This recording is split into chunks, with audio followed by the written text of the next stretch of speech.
My name is Lori Canarum, and this is my fellow member. Linda Worms.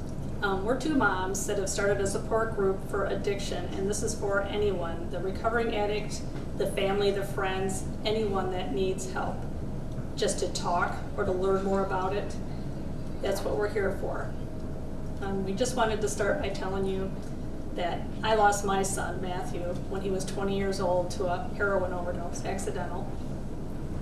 And I lost my 25-year-old daughter November 2015 to a heroin overdose. We just happened to know each other. 16. We just happened to know each other. But neither one of us knew we had an addict child.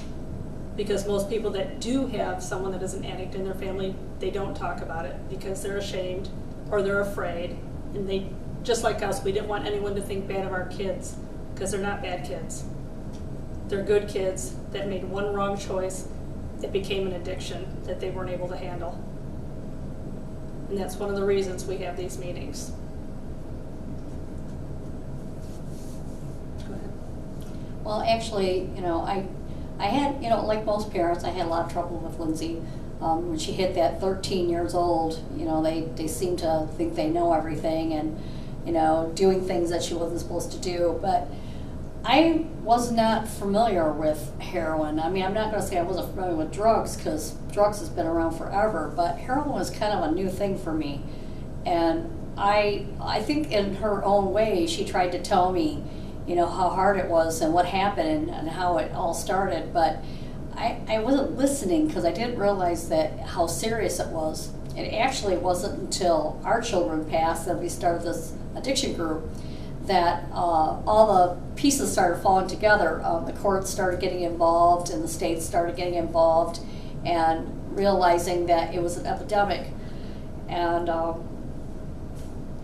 that's pretty much where we're at right now. We're put the addiction group together in hopes that we can help other parents from losing their child. We learned a lot along the way, things that we did not know with our own child, such as things to watch for in their room, such as wadded up foil or containers that have removable bottoms, code numbers. There's code numbers for certain drugs like heroin with cold medicine is called cheese, and they give them different names like women's names and code numbers like 407 and 408 for marijuana. And we didn't know any of that. We didn't know any of that. It was not talked about by anyone. There's so much stigma that with the drug that people don't want to come out and talk about it. I was at a funeral and I was standing outside and a woman started talking to me and I was telling her about my daughter passing away, and she started telling me about how she has 2 children in rehab.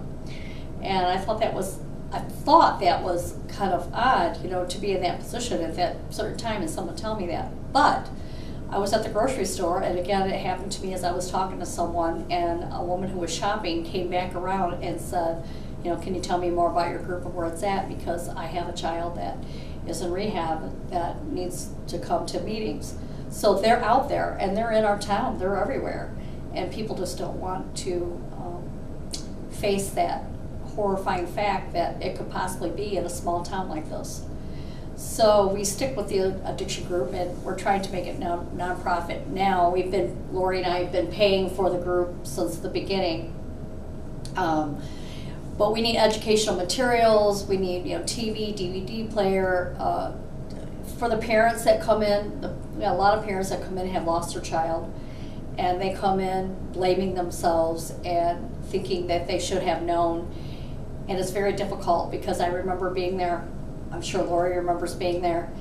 And in order to help them, we need to be able to provide them with educational materials to help them to know that this drug is even bigger than they are. The name of our group is called Strength in Numbers because we know we need a lot of us to get through this. We meet at St. Caspar's Church on Shoop Avenue the 2nd and 4th Thursday of every month, and we meet in the basement from 7 until 8:15. We provide stuff to drink, coffee, water, tea. We also have stuff to eat there. And we do have some groups coming from like Fresh Start and sometimes Serenity Haven, so we do have some recovering addicts, and then we have family and friends come. and we get some very good information there.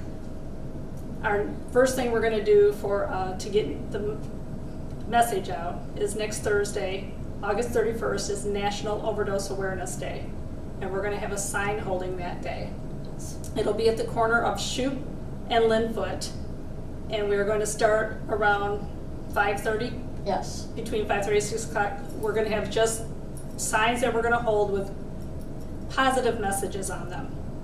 But we do need people to know that there is a problem, and it is in Wauseon and in all of Fulton County. And we welcome all the public to come.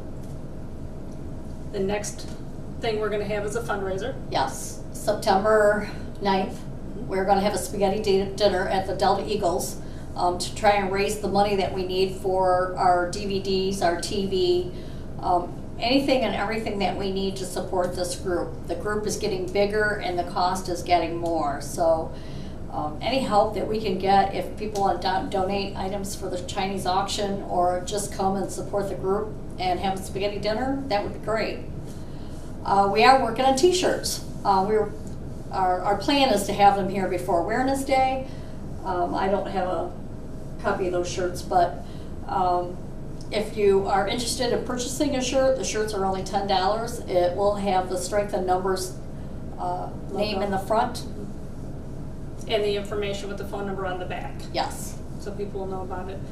With the spaghetti dinner, just to go back to that for a sec, you'll get the spaghetti dinner, salad bar, a roll, and dessert. It's $8 for adults and $4 for 10 and under. And as she said, we still do need some donations if anybody's interested, or if you would just like to donate to Strength in Numbers, we do have an account at F&M Bank, and if you went there, you could just donate right to the account. Yeah, all you have to do is give them the name of Strength in Numbers at the bank, and they will put it in the right account. Right, and then also, if anybody would like us to come and speak, we have spoke at several places now to get the information out.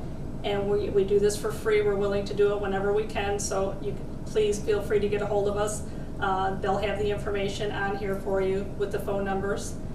And if you need some brochures or flyers, please just let us know. Most importantly, everybody needs to take this really seriously. I know everyone says it can't happen to them, and I've had those parents who come who really believed it could never happen to them. Don't wait for it to happen. If you're not sure and you don't know what the signs are, come and talk to us.